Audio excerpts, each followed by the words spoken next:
प्रिय विद्यार्थियों, सूरदास के 41वें पद का वीडियो हम बना रहे हैं। एक एक पद का एक एक वीडियो अपलोड किया जा रहा है। बीए फर्स्ट ईयर के विद्यार्थियों के लिए यह वीडियो है। आप जब भी वीडियो देखें तो कॉलेज की प्लेलिस्ट में जाके देखें। जब आप कॉलेज के चैनल के नाम के ऊपर क्लिक करते हैं तो चैनल इस तरह खुलता है, होम, वीडियो, प्लेलिस्ट आदि। तो आप प्लेलिस्ट पे जाइए, वहाँ अलग अलग बीए फर्स्ट ईयर के लिए, सेकंड ईयर के लिए, भूगोल के फर्स्ट ईयर सेकंड ईयर के लिए अलग अलग प्लेलिस्ट बनी हुई है। तो आप अपनी अपनी कक्षाओं के हिसाब से प्लेलिस्ट में जाके वीडियो देखें। अर्थशास्त्र के वीडियो वो ईश्वर राम जी के स्वयं के निजी चैनल पर आ रहे हैं, तो आप उनको भी देखिए।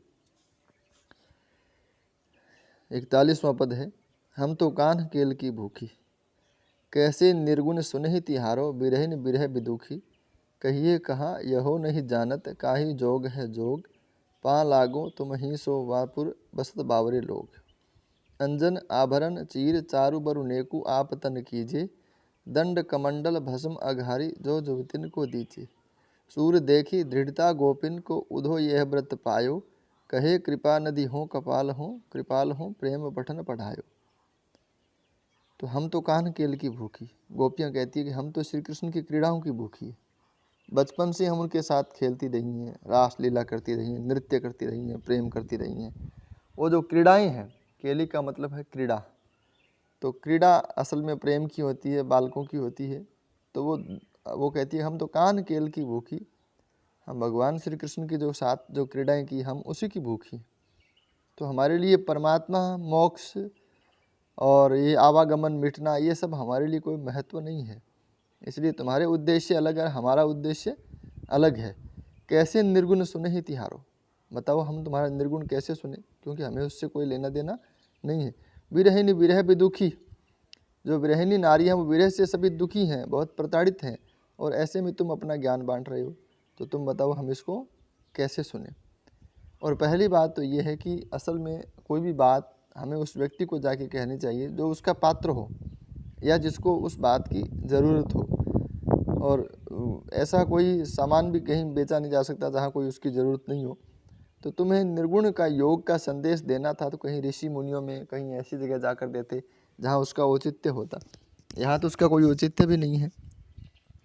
तो कहिए कहाँ यहो नहीं जानत, कि कहाँ कोई बात कहनी चाहिए तुम नहीं जानते।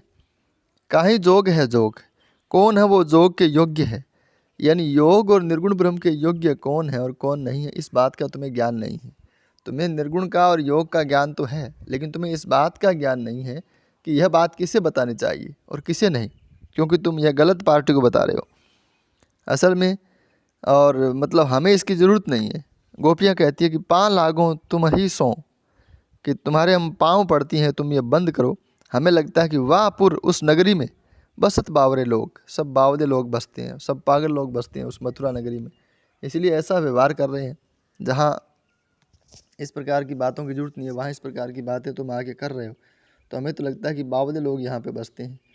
गोपियों से, स्त्रियों से किस प्रकार की बातें करनी चाहिए, आगे गोपियाँ कहती है कि अंजन आभरण चीर चारु, अंजन यानी जो काजल होता है, आभरण यानी आभूषण होता है, चीर यानी वस्त्र, चारु यानी सुंदर, बरु यानी श्रेष्ठ, नेकु यानी अच्छा, आप तन कीजिए, हमारे आप शरीर में ऐसे वस्त्र पहनिए, आभूषण पहनिए, सुंदर सुंदर कपड़े पहनिए, इस प्रकार की बातें, काजल लगाइए, इस प्रकार की बातें हमारे साथ करनी चाहिए थी।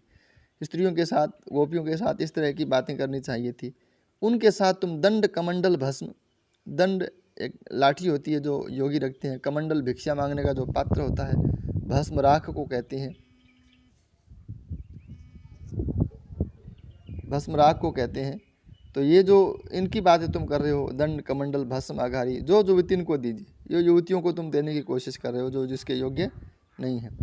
सूर देखी दृढ़ता गोपिन की, सूरदास कहते हैं उधो मन ही मन में विचार कर रहे कि गोपियाँ अपने प्रेम के प्रति कितनी दृढ़ हैं, कितनी दृढ़ता उनके प्रेम में है, और श्री कृष्ण के प्रति उनके मन में कितना एकनिष्ठ प्रेम है।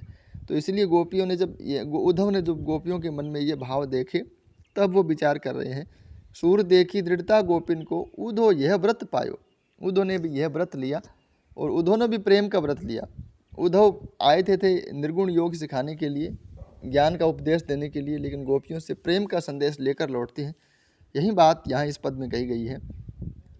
और कहे कृपा निधि हो कृपाल हो, कि वो तो कृपा के भंडार हैं श्री कृष्ण, और उनकी बड़ी कृपा है कि मुझे प्रेम पढ़न पठायो, कि मुझे प्रेम पढ़ने के लिए भेजा। असल में देखने में यह लगता है उद्धव को कि श्री कृष्ण ने गोपियों को निर्गुण का संदेश देने के लिए भेजा है उद्धव को, लेकिन असल में उद्धव को भेजने के पीछे उनका मूल मंतव्य यही था कि ये भी प्रेम को सीख कर आए, क्योंकि ये जीवन में इनके सब कुछ बहुत अच्छा है, अच्छे रूपवान है, लेकिन ये प्रेम के बारे में नहीं जानते। तो श्री कृष्ण तो उनको प्रेम का पाठ पढ़ाना चाहते थे, और वहीं प्रेम का पाठ पढ़ाने के लिए उनको वहाँ पर भेजा गया था।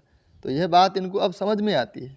कब समझ में आई? जब उन्होंने गोपियों का दृढ़ प्रेम देखा, गोपियों का एकनिष्ठ प्रेम देखा, और गोपियों के भाव से उन्हें यह एहसास हुआ कि असल में सच्चा प्रेम ही सच्ची बात है। तो इसीलिए वो कहती हैं कि मुझे लगता है कि श्री कृष्ण ने मुझे प्रेम सीखने के लिए यहाँ पर भेजा था। तो ये बड़ी कृपा की, ये मेरे ऊपर बड़ी उन्होंने मेहरबानी की कि मुझे इस भाव के प्रति उन्होंने जागृत किया। इस वीडियो में इतना ही। धन्यवाद।